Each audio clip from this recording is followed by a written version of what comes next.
उल्लंघन है, इस तरीके की जो उनके स्टेटमेंट आ रहे हैं, कई सारे आर्टिकल का भी उन्होंने हवाला दिया है। आप क्या कहेंगे? आपको देखिए, जब ये बिल लाया गया था तो उस वक्त भी हमारी पार्टी ने, पूरे विपक्ष ने मजबूत तरह से इसका विरोध किया था और विरोध करने की वजह थी, सिर्फ हम इसलिए किसी चीज का विरोध नहीं करना चाहते कि उसको बीजेपी एनडीए सरकार ला रही है।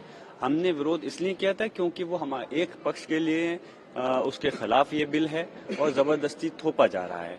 हमने कहा था कि वाकई में जब विरोध किया तो जेपीसी को भेजा गया था इस बिल को, तो हमने कहा कि अगर जेपीसी में गया तो उम्मीद है कि कुछ इंसाफ की उम्मीद जगी है, लेकिन उसकी कमेटी में एक तरफा उसी तरह से उसको रिपोर्ट बना करके पेश किया गया है।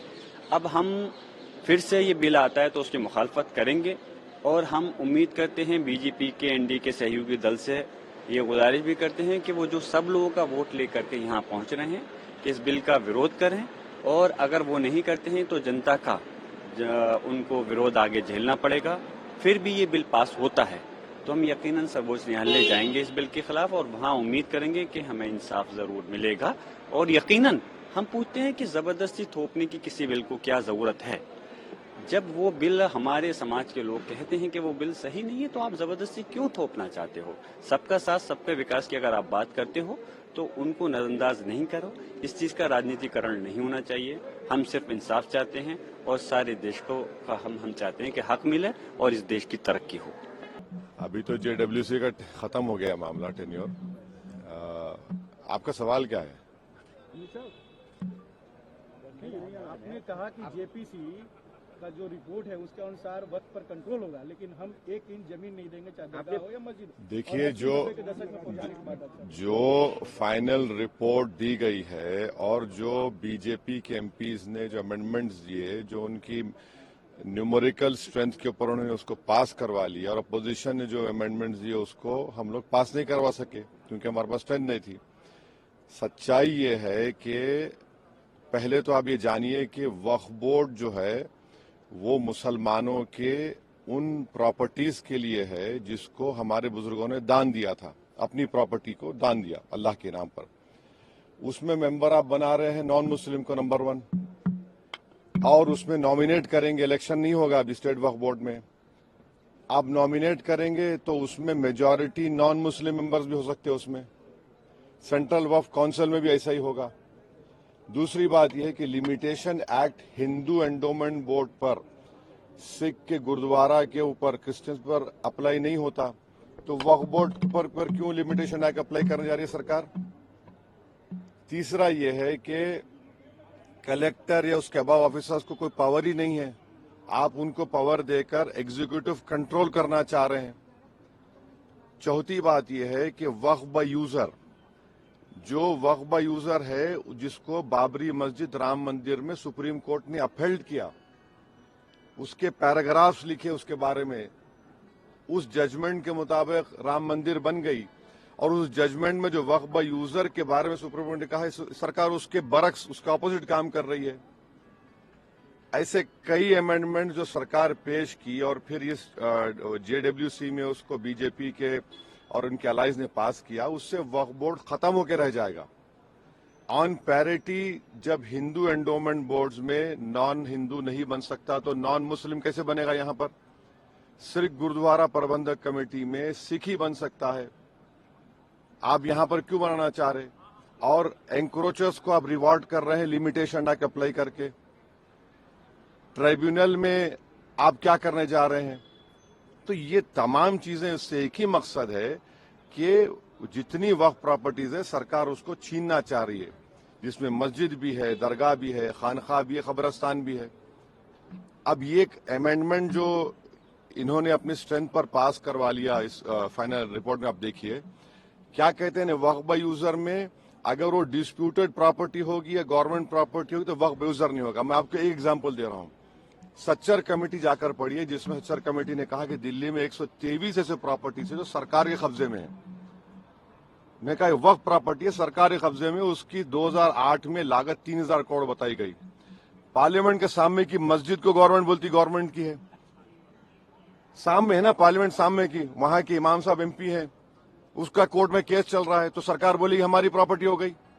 कैसे होगा बताइए आप? ये ऐसे कई एग्जाम्पल्स दे रहे हैं। आप इवैक्यू प्रॉपर्टी खत्म कर रहे हैं। इवैक्यू प्रॉपर्टी अलग है, इवैक्यू बाय वक्फ अलग है।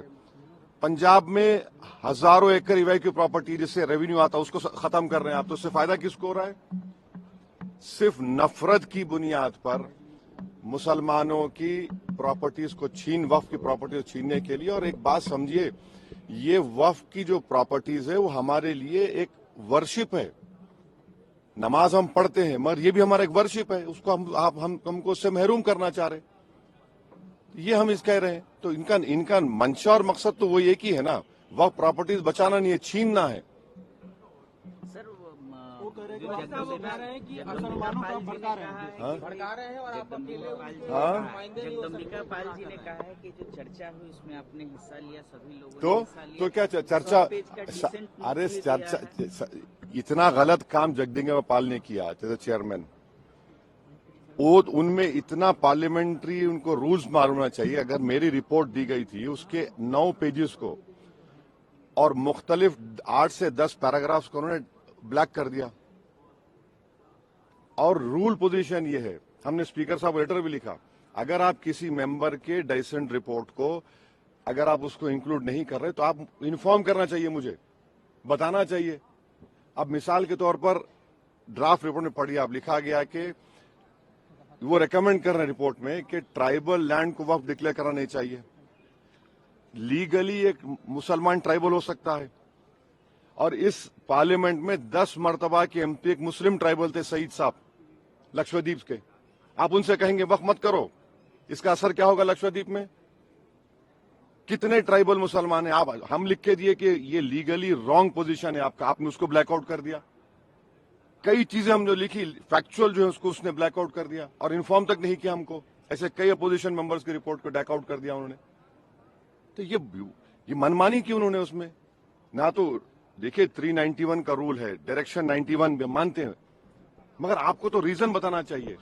फैक्चुअल को आप चीजों को आप उसको ब्लैक कर देते हैं। आपका डिसेंट नोट कितना पेज का था? डिसेंट नोट तो हमारा बहुत लंबा था, जिसमें से कई फैक्चुअल जो चीजें थी इसको चेयरमैन साहब ने अपने पावर्स का very narrow and parochial interpretation लेके ब्लैकआउट कर दिया उसको। फिर हम लेटर लिखे स्पीकर साहब को, अपील किए उनको डायरेक्शन 91(2) में कि सर इसको आप इंक्लूड करिए, इसमें देखिए आप सच्चाई है इसमें पूरा, इसमें कोई गलती नहीं है। अब स्पीकर साहब के पास है वो। साहब लेकिन कुछ तो डाइल्यूट किया गया है। बिल्कुल क्या डाइल्यूट किया गया बताइए? नहीं आप बोलिए डाइल्यूट किया गया, बताइए बोलिए। वक्फ बाय यूजर वाले हम तो आपको एग्जाम्पल दे रहे हैं ना भैया। आप कह रहे हैं डिस्प्यूट होगा गवर्नमेंट प्रॉपर्टी की, डिस्प्यूट के माने आपने लिखे उसमें, डिस्प्यूट कुछ भी हो जाएगा। अच्छा, और एक उसमें बिल में क्या है कि आप वक्फ के मुतवल्ली हैं, मैं जाकर कलेक्टर को बोलता हूं कि भाई ये इनकी प्रॉपर्टी वक्फ की नहीं है, और कलेक्टर जब इंक्वायरी ऑर्डर कर देगा तो जब तक वो वक्फ की प्रॉपर्टी नहीं रहेगी ना उसमें टाइम पीरियड है। अब कलेक्टर इंक्वायरी लेगा, मेरी वक्फ प्रॉपर्टी खत्म हो गई, इंक्वायरी का टाइम लिमिट नहीं है। और कलेक्टर कौन होता है? कलेक्टर गवर्नमेंट अपॉइंट करती नहीं करती, तो ये सेपरेशन ऑफ पावर्स का वायलेशन भी है। कहां से होगा बताइए? यही तो हम बता रहे हैं भाई, ऑन पैरिटी आप इसको क्यों? देखिए ना, हिंदू एंडोमेंट बोर्ड्स में, सिखों के गुरुद्वारा में, क्रिश्चियंस में, ये सब चीजें हैं क्या? आप वहां करने वाले हैं क्या? अच्छा, वक्फ फंड आता था 7%, उसको आपने कम कर दिया 5%, और अमेंडमेंट क्या किया? What ever the number government sacrifice और कम हो जाएगा। अब कैसे चलेगा वक्फ बोर्ड? फिर इसके बाद भी अगर सरकार तो बिल लाने का प्लान करी, अगर बिल आएगा तो फिर आप लोग क्या करेंगे? बिल आएगा तो हम जो करना है करेंगे, क्या बात है। सर पाल साहब कह रहे हैं और जो एनडीए के अलाइज हैं उनको सोचना चाहिए, हमेशा पॉलिटिकल एनिमो नहीं होता ना। सर आप मुसलमानों को भड़का रहे हैं, ये जगदम्बिका पाल कह रहे हैं, क्योंकि आप मेंबर थे जेपीसी के। आपने डिसेंट जेपीसी नहीं है वो, ज्वाइंट वर्किंग कमेटी है, उनको इतना तक नहीं मालूम। जेपीसी बोलते रहते हैं, ज्वाइंट वर्किंग कमेटी है। जेपीसी अगर होती तो उसको इन्वेस्टिगेटिव पावर्स होते, जैसा वन नेशन वन इलेक्शन बनाया गया है। ये ज्वाइंट वर्किंग कमेटी है, बस राग आलाप रहे। जेडब्ल्यूसी है, वो तक नहीं मालूम उनको।